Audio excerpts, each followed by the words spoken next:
বেশি নয়। হামলা করে জামাত ইসলামী স্তব্ধ করতে পারবেন না।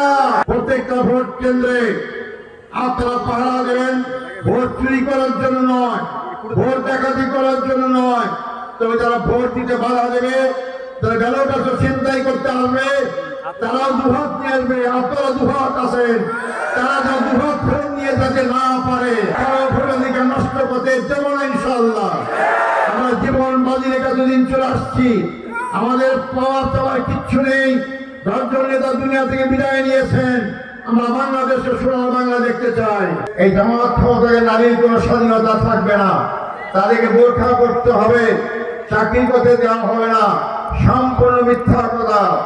বর্তমান আমির জামাত ঢাকার শফিক রহমানের স্ত্রী, তিনি একজন ডাক্তার, তিনি মেডিকেল কলেজ চালান, একটা মেডিকেল হাসপাতাল চালান, উনি কি ঘরে বসেই চালান? রবসি গিয়েই চালান। অতএব আমরা নারী বিদ্বেষী নয়। আমি যত জায়গায় গিয়েছে গণজোয়ার সৃষ্টি আছে, এই গণজোয়ার থেকে অনেক আবল কলম শুরু করেছেন, অনেক জায়গায় হামলা করা শুরু করেছেন। হামলা করে জামাত ইসলামী স্তব্ধ করতে পারবেন না।